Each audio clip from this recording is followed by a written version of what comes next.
Ricardo Tavares nunca imaginou que naquele dia, ao retornar mais cedo para casa, sua vida mudaria para sempre.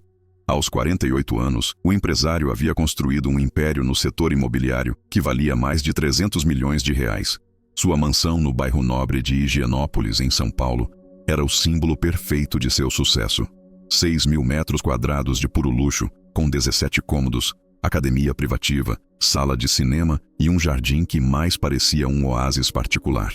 Mas nada disso havia preparado Ricardo para o que estava prestes a descobrir sobre a mulher que limpava sua casa havia 4 anos. Rosa Maria chegava todos os dias às 6:30 da manhã na mansão dos Tavares. 52 anos, cabelos grisalhos sempre presos em um lenço simples, uniforme impecavelmente limpo e um terço discreto que carregava no bolso. Para Ricardo, Rosa era apenas mais uma funcionária, uma presença silenciosa que mantinha sua casa em ordem enquanto ele construía seu império. Ela ganhava 3.000 reais por mês, um valor que Ricardo gastava facilmente em um jantar nos restaurantes mais sofisticados da cidade. Mas Ricardo não sabia que Rosa carregava uma fé que o deixaria profundamente abalado. O que mais incomodava Ricardo em Rosa era justamente aquilo que ela considerava mais precioso: sua devoção religiosa. Várias vezes ele a havia flagrado rezando baixinho enquanto limpava, fazendo o sinal da cruz antes de começar qualquer tarefa, ou murmurando orações que ele considerava superstições ultrapassadas. Ricardo era um ateu convicto, um homem de ciência e razão que havia construído sua fortuna através de cálculos precisos, estratégias de mercado e decisões racionais. Para ele, religião era muleta para os fracos, ilusão para aqueles que não tinham coragem de enfrentar a realidade cruel do mundo. Mais de uma vez, Ricardo havia zombado abertamente da fé de Rosa. "Ainda acredita nessas histórias de santos e milagres, Rosa?", dizia ele com um sorriso de superioridade. "No século XXI, com toda a ciência que temos, você ainda perde tempo rezando para estátuas?" Rosa nunca respondia com raiva. Apenas sorria mansamente e dizia: "O senhor tem todo o direito de não acreditar, Dr. Ricardo. Mas eu vou continuar orando pelo senhor e por sua família." Isso irritava Ricardo ainda mais. Ele não queria as orações dela, não precisava delas. Tinha dinheiro, poder e controle sobre sua própria vida. Beatriz, a filha única de Ricardo, era uma adolescente de 15 anos brilhante e promissora. Sempre foi a primeira da classe, ganhava todos os prêmios acadêmicos, falava 3 idiomas fluentemente. Ricardo havia planejado seu futuro com precisão militar. Os melhores colégios, depois Harvard ou Stanford, um MBA, e então ela assumiria parte de seu império. Beatriz era a prova viva de que seus métodos funcionavam, de que sucesso vinha de disciplina, estudo e trabalho duro, não de orações e fé. Mas nos últimos 6 meses, algo havia mudado drasticamente em Beatriz. A menina brilhante havia se tornado apática. Suas notas despencaram. Ela passou a se trancar no quarto por horas, recusava-se a comer adequadamente. Ricardo, consumido pelos negócios e pela arrogância de acreditar que dinheiro resolvia tudo, simplesmente contratou os melhores psicólogos, psiquiatras e terapeutas que São Paulo podia oferecer. Gastou mais de 100.000 reais em tratamentos em apenas 3 meses, mas nada funcionava. Beatriz estava definhando diante de seus olhos e Ricardo, pela primeira vez na vida, se sentia impotente. Os médicos falavam em depressão profunda, transtornos de ansiedade, possível transtorno alimentar. Prescreviam remédios cada vez mais fortes, mas a menina continuava se deteriorando. Ricardo aumentava o número de consultas, trocava de especialistas, mas se recusava a admitir que talvez houvesse algo além de seu controle, algo que dinheiro e ciência não poderiam alcançar. Naquela manhã de quinta-feira, Ricardo saiu de casa às 7 horas, como sempre, dirigindo sua BMW preta no valor de 800.000 reais, rumo ao seu escritório na Avenida Faria Lima. Sua agenda estava repleta: reunião com investidores americanos às 9, assinatura de um contrato multimilionário às 11, almoço com o secretário de obras da prefeitura às 13 horas. Mais um dia construindo seu império, mais alguns milhões adicionados aos seus cofres.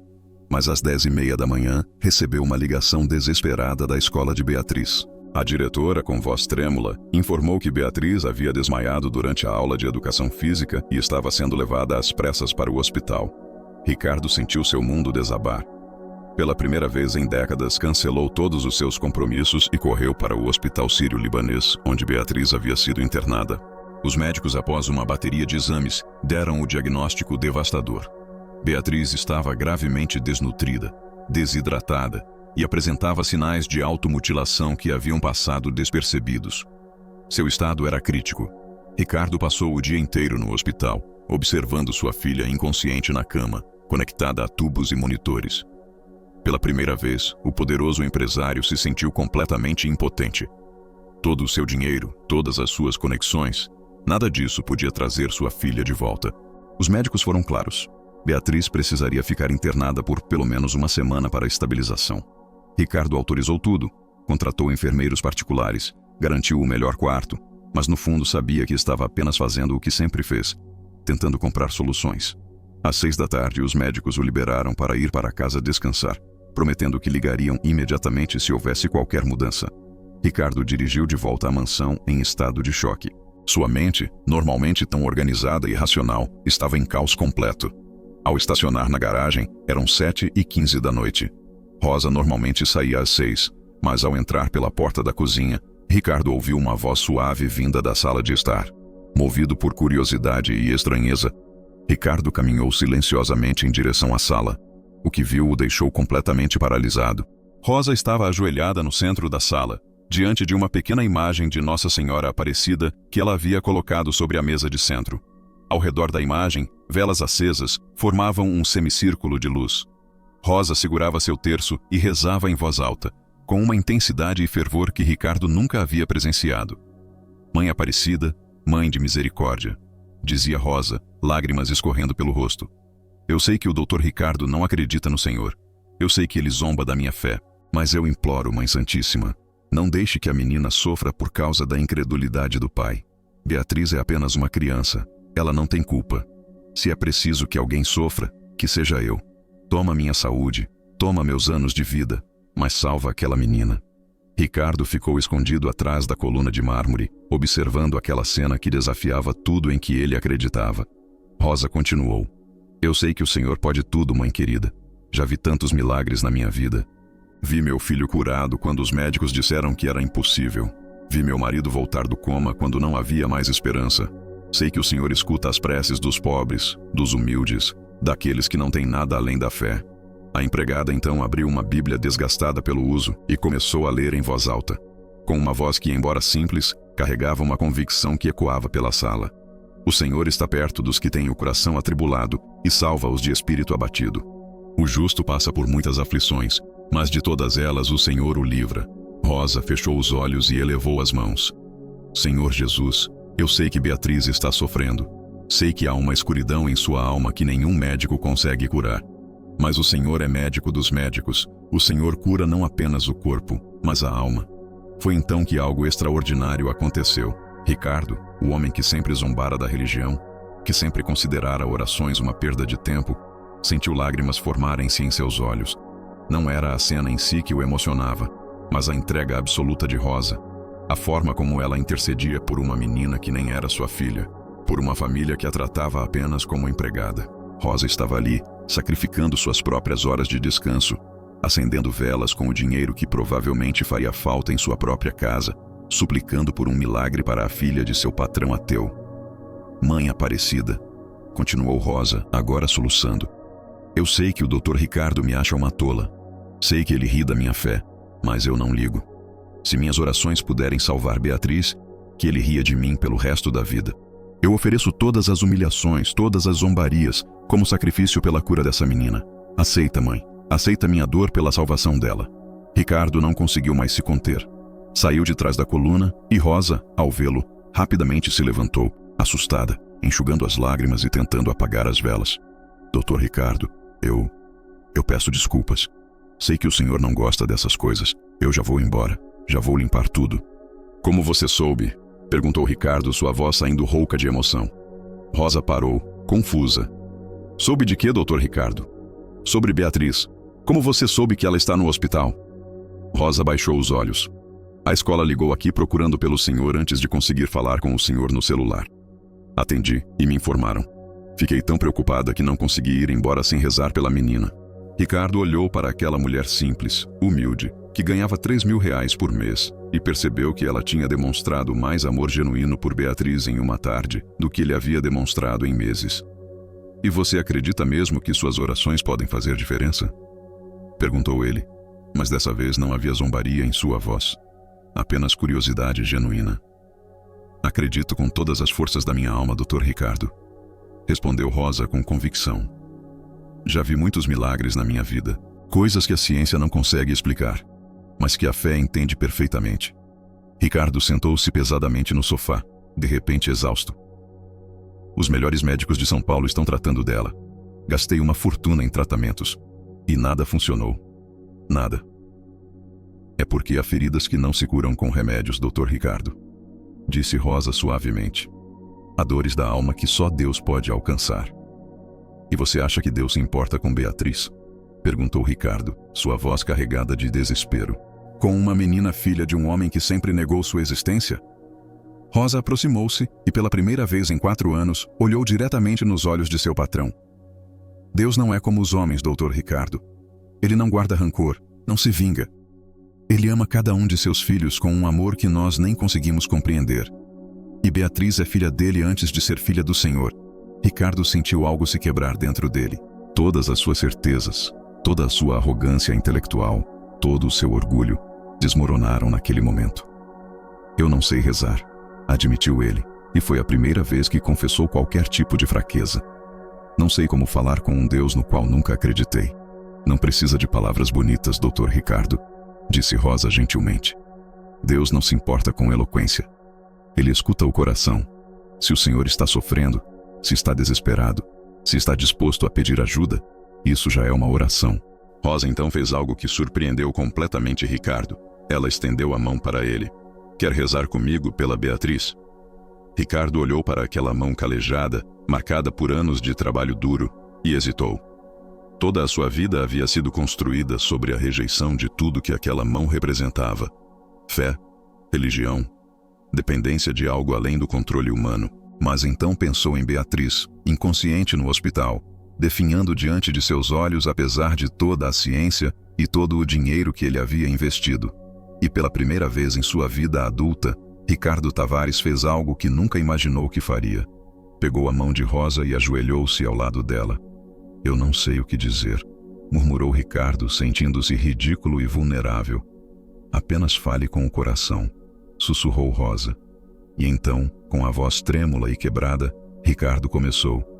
Deus, se o Senhor existe, se está me ouvindo, eu preciso de ajuda. Eu sempre neguei o Senhor, sempre zombei de quem acreditava. Mas minha filha está morrendo e eu não sei mais o que fazer. Por favor, se há alguma possibilidade, salve Beatriz, ela é tudo que eu tenho. Rosa apertou sua mão e começou a rezar. Senhor Jesus, Maria Santíssima, escutem o clamor deste pai desesperado. Ele pode não ter acreditado antes, mas está aqui agora, de joelhos, humilhado, pedindo por misericórdia. E o Senhor prometeu que todo aquele que pede, recebe. Todo aquele que busca, encontra. E a todo aquele que bate, a porta será aberta. Os dois ficaram ali, ajoelhados na luxuosa sala, rezando juntos. O empresário milionário e a empregada humilde, unidos pela mesma dor, pela mesma esperança. Ricardo não sabia as orações formais que Rosa recitava, mas repetiria as palavras que conseguia acompanhar. E quando não conseguia, apenas chorava silenciosamente, toda a sua dor e desespero derramando-se em lágrimas que não caíam havia décadas. Depois de quase 1 hora, Rosa finalmente se levantou. Dr. Ricardo, preciso ir. Meu marido está me esperando e amanhã preciso acordar cedo. Mas vou continuar rezando por Beatriz em casa, na igreja, em todos os momentos. Não vou parar até que ela esteja curada. Ricardo se levantou também, sentindo-se estranhamente mais leve apesar da situação desesperadora. Rosa, disse ele, e pela primeira vez em 4 anos realmente a viu como uma pessoa, não apenas como uma funcionária. Por que você está fazendo isso? Por que se importa tanto? Rosa sorriu docemente. Porque a Bíblia nos ensina a amar uns aos outros como Jesus nos amou. Beatriz não é apenas a filha do meu patrão, ela é minha irmã em Cristo. E quando um membro do corpo sofre, todos sofrem com ele. Ricardo ficou sem palavras. Ele havia desprezado essa mulher por anos, considerado-a ignorante e supersticiosa, e agora descobria que ela tinha mais sabedoria, mais compaixão e mais amor do que todos os executivos sofisticados que ele conhecia. Há quanto tempo você está rezando por Beatriz? Perguntou ele de repente. Rosa hesitou. desde que percebi que ela estava definhando o Dr. Ricardo. Há uns 6 meses, Ricardo sentiu um aperto no peito. 6 meses? Você está rezando por ela há 6 meses? Todos os dias, confirmou Rosa. Antes de começar a trabalhar, durante o almoço, antes de dormir. Coloquei o nome dela em correntes de oração na igreja, pedi para as irmãs do grupo de oração intercederem por ela. Até levei uma foto dela que tirei discretamente para o padre abençoar. Ricardo não sabia se ria ou chorava. Enquanto ele estava ocupado demais construindo seu império, enquanto acreditava que sua filha era apenas uma adolescente rebelde que precisava de disciplina, Rosa havia visto o que ele se recusava a ver. Uma menina em sofrimento profundo, perdida na escuridão, precisando desesperadamente de ajuda. Por que nunca me contou que estava preocupada com ela? Perguntou Ricardo. Tentei, Dr. Ricardo. Respondeu Rosa suavemente. 3 vezes tentei falar com o senhor sobre a Beatriz, mas o senhor sempre estava com pressa. Sempre tinha reuniões importantes. E quando consegui falar, o senhor disse que eu deveria me concentrar em limpar a casa e deixar a educação da sua filha para os profissionais. Ricardo se lembrou vagamente dessas conversas. Ele havia de fato descartado as preocupações de Rosa como exageros de uma empregada que estava se metendo onde não era chamada. Mais uma vez, seu orgulho e arrogância haviam o cegado para a realidade.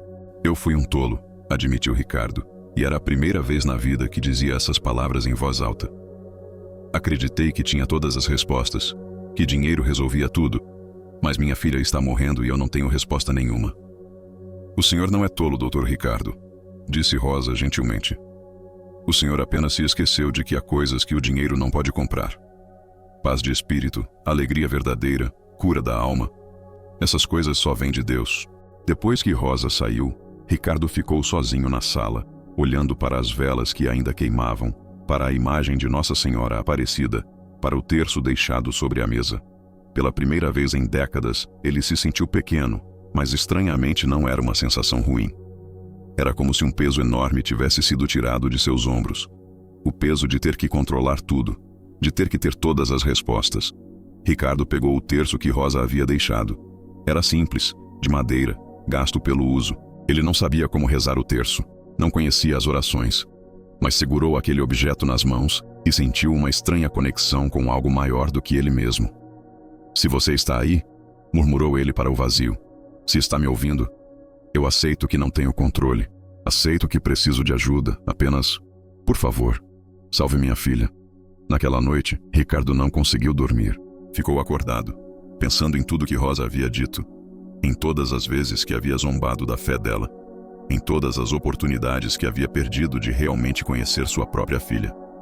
Às 3 da manhã, seu celular tocou. Era o hospital. O coração de Ricardo disparou, temendo o pior. Doutor Tavares, disse a voz da enfermeira. Beatriz acordou e está pedindo para falar com o senhor. Ricardo voou para o hospital, chegando em 20 minutos em um percurso que normalmente levava 40. Quando entrou no quarto, encontrou Beatriz sentada na cama, pálida e frágil, mas consciente. Lágrimas imediatamente brotaram nos olhos dele. Filha, disse ele, aproximando-se da cama. Pai, respondeu Beatriz, e sua voz era fraca, mas clara. Tive um sonho. Um sonho, repetiu Ricardo, sentando-se ao lado da cama. Sonhei com uma mulher linda, vestida de azul, disse Beatriz, seus olhos brilhando de uma forma que Ricardo não via há meses.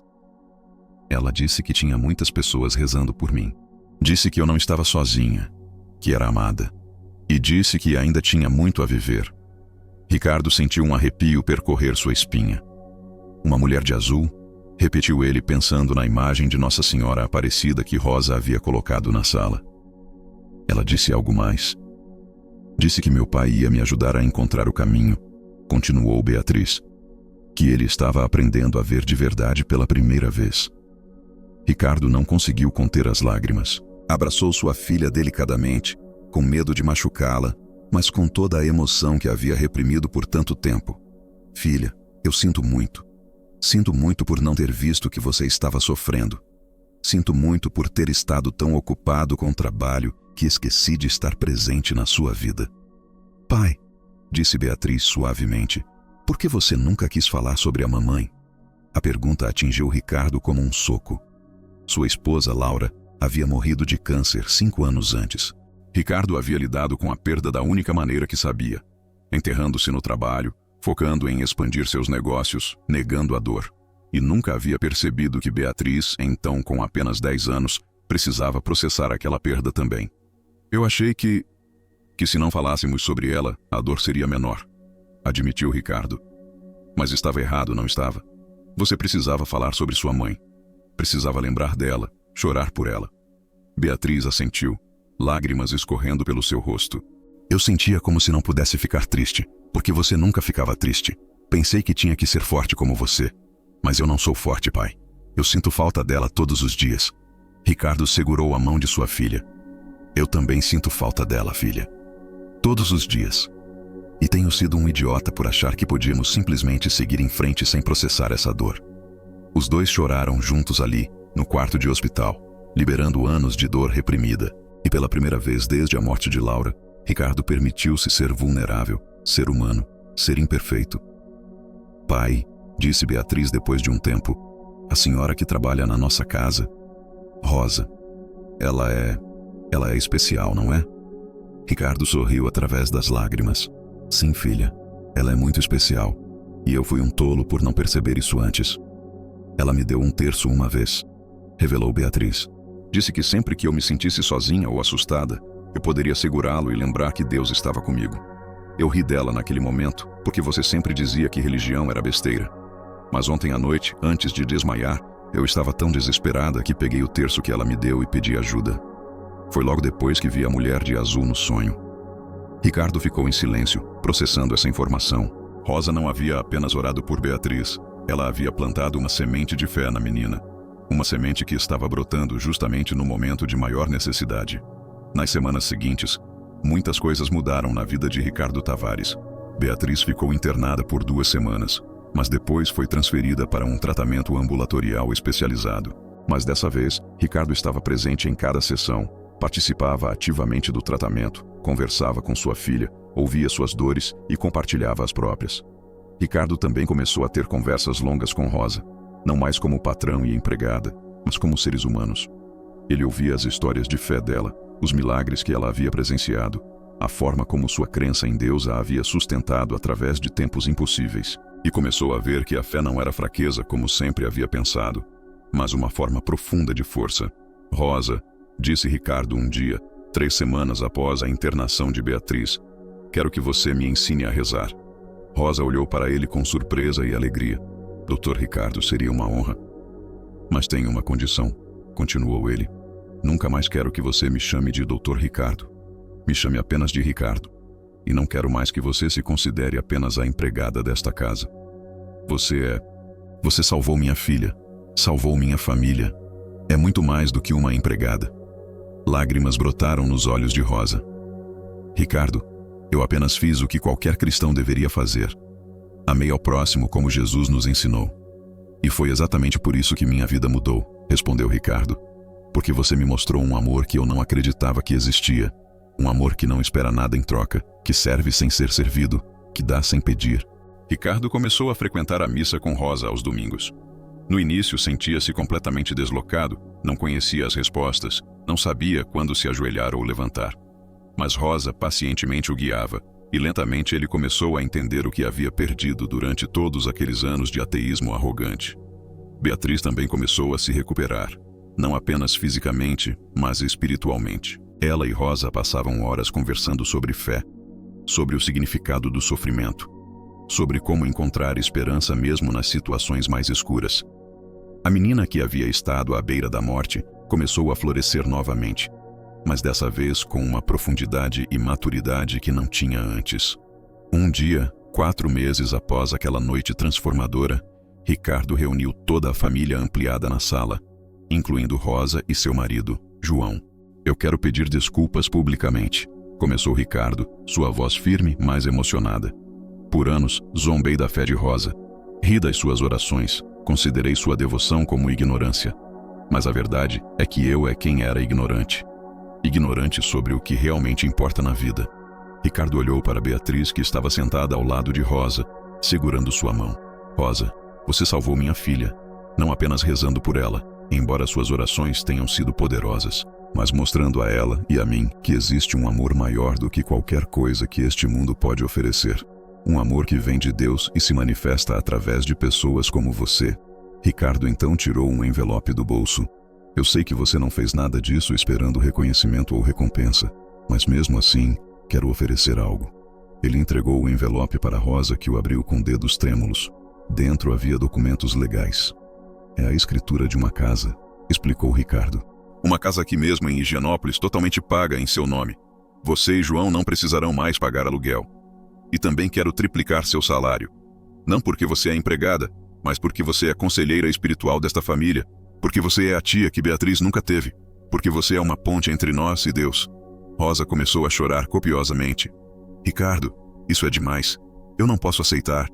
Pode e vai aceitar, insistiu Ricardo. E tem mais. Quero que você me ajude a criar uma fundação. A Fundação Rosa Maria, dedicada a ajudar famílias em crise, especialmente jovens sofrendo com depressão e problemas emocionais. Vamos combinar o melhor tratamento médico com apoio espiritual. Você vai dirigir o lado espiritual da fundação. Beatriz se levantou e abraçou Rosa. Você me salvou, tia Rosa. Não apenas orando, mas mostrando que eu era digna de amor, de cuidado, de atenção. Quando me sentia invisível para todo mundo, você me via. João, o marido de Rosa, também estava chorando. Ele nunca havia falado muito, mas agora disse com voz embargada: Doutor, Ricardo, há 30 anos sou casado com esta mulher e todos os dias ela me surpreende com sua fé. Ela rezou pelo Senhor e sua família mesmo quando o Senhor zombava dela. Agora vejo que Deus ouviu cada uma daquelas orações. Ricardo assentiu. Ele ouviu. E mudou não apenas a situação, mas mudou a mim. Eu era um homem orgulhoso, arrogante, convencido de que tinha todas as respostas. Agora sei que não tenho resposta nenhuma. Mas aprendi que posso confiar em Deus para me guiar. Naquela noite, pela primeira vez em décadas, a mansão dos Tavares se encheu de risadas genuínas, de abraços calorosos, de lágrimas de alegria. Ricardo olhou ao redor e percebeu que sua casa, que sempre fora apenas uma demonstração de riqueza, finalmente havia se tornado um lar. 6 meses depois, a Fundação Rosa Maria foi inaugurada em uma cerimônia emocionante. Ricardo havia investido 5 milhões de reais iniciais, mas planejava investir muito mais. O prédio tinha consultórios médicos, salas de terapia e também uma linda capela onde as famílias podiam rezar, meditar, buscar conforto espiritual. Rosa, que nunca imaginara ver seu nome em uma placa de bronze na entrada de um prédio, chorou durante todo o discurso de inauguração. Esta fundação, disse Ricardo para os mais de 200 convidados presentes, nasceu de uma lição de humildade. Eu aprendi que os verdadeiros tesouros da vida não são encontrados em cofres ou contas bancárias, mas no coração de pessoas simples que vivem uma fé genuína. Beatriz, agora com 16 anos e completamente recuperada, também discursou. Há 1 ano, eu queria morrer. Achava que ninguém se importava comigo, que eu era apenas um troféu para meu pai exibir. Mas uma mulher humilde, que limpava nossa casa, viu minha dor quando ninguém mais via. Ela rezou por mim quando nem eu mesma tinha forças para rezar. E Deus usou suas orações para me salvar. A menina segurou a mão de Rosa.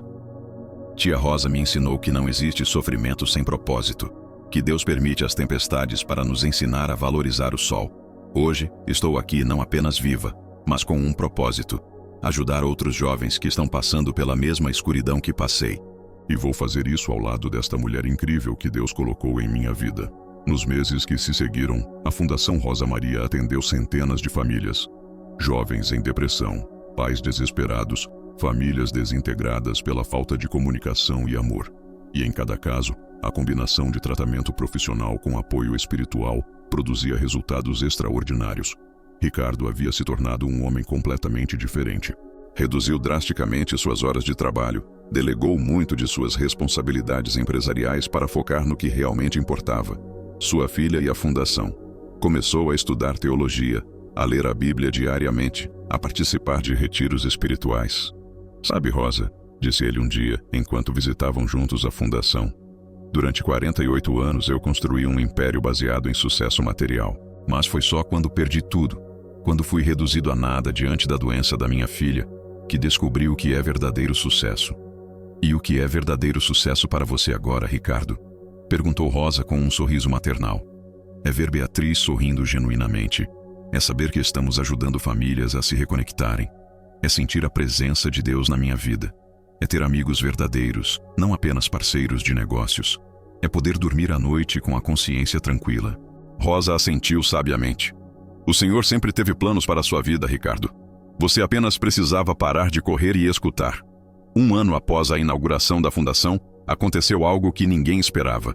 Ricardo estava em casa quando recebeu uma ligação urgente do hospital, onde Beatriz havia sido internada anteriormente. O Dr. Mendes, que havia tratado sua filha, queria falar com ele pessoalmente.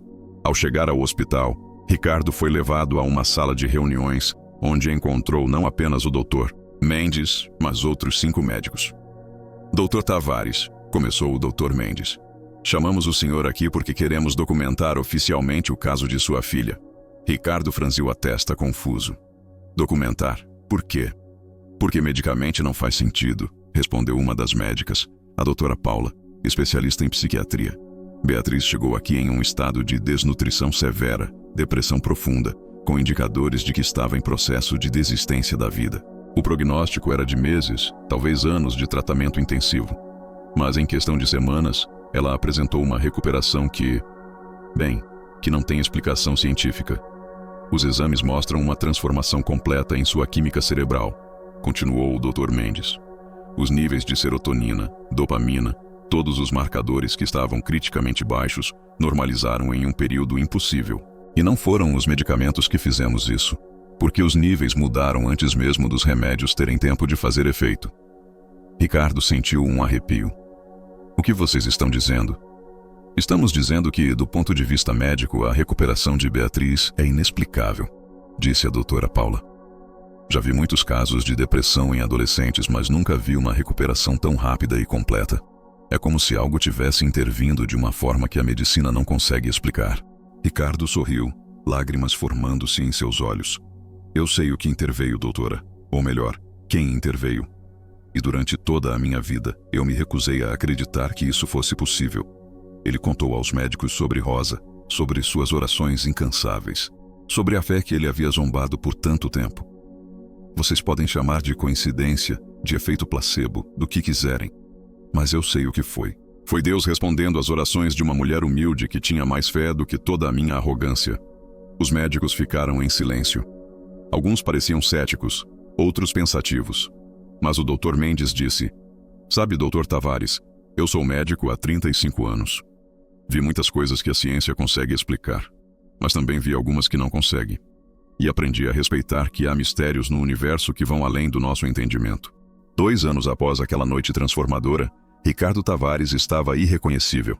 Sua empresa ainda era próspera, mas ele havia aprendido a equilibrar trabalho com vida pessoal. A Fundação Rosa Maria havia atendido mais de 1000 famílias, com uma taxa de sucesso que impressionava especialistas de todo o país. Beatriz estava fazendo faculdade de psicologia, com especialização em terapia para adolescentes. Ela queria dedicar sua vida a ajudar outros jovens que estavam passando pelo que ela passou. E Rosa, agora com 54 anos, havia se tornado uma figura conhecida em São Paulo, convidada para dar palestras sobre fé, esperança e o poder da oração. Em uma tarde de domingo, após a missa, Ricardo e Rosa caminhavam pelos jardins da fundação. Rosa, disse Ricardo, tem uma coisa que nunca te perguntei. Naquela noite, quando você estava rezando por Beatriz na minha sala, você tinha certeza de que Deus iria curá-la? Rosa pensou por um momento antes de responder. Tinha certeza de que Deus iria fazer o que era melhor para ela, Ricardo. Às vezes a resposta de Deus é sim, às vezes é não, às vezes é espere. Mas eu tinha certeza absoluta de que ele estava ouvindo, de que ele se importava e de que ele jamais nos abandonaria. E se Beatriz não tivesse se recuperado? Insistiu Ricardo. Você teria perdido sua fé? Não, respondeu Rosa com convicção. Porque fé não é acreditar que Deus vai fazer o que eu quero. Fé é confiar que Deus sabe o que é melhor, mesmo quando não entendo seus planos. Eu teria sofrido, teria chorado, teria questionado, mas continuaria acreditando. Ricardo assentiu, absorvendo aquela sabedoria profunda. Você sabe que mudou minha vida completamente, não sabe? Rosa sorriu. Não fui eu, Ricardo. Foi Deus trabalhando através de mim. Eu sou apenas um instrumento.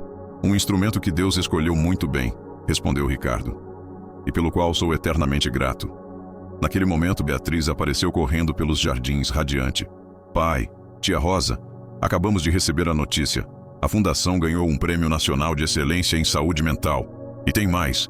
3 empresas grandes querem patrocinar a abertura de novas unidades em outras cidades. Ricardo abraçou sua filha, sentindo uma alegria profunda e genuína. Viu, Rosa? Deus multiplica tudo o que é feito com amor verdadeiro. Sempre multiplica, concordou Rosa, seus olhos brilhando de alegria. Quando plantamos com fé, colhemos com abundância. Aquela noite, a família ampliada se reuniu para celebrar, não apenas o prêmio, mas tudo o que haviam conquistado juntos. Ricardo olhou ao redor da mesa, vendo Beatriz rindo com João, o marido de Rosa, vendo os voluntários da Fundação compartilhando histórias de vidas transformadas, vendo Rosa no centro de tudo, irradiando aquela paz que só vem de uma fé profunda. Quer fazer um brinde? Perguntou Beatriz ao pai. Ricardo levantou seu copo.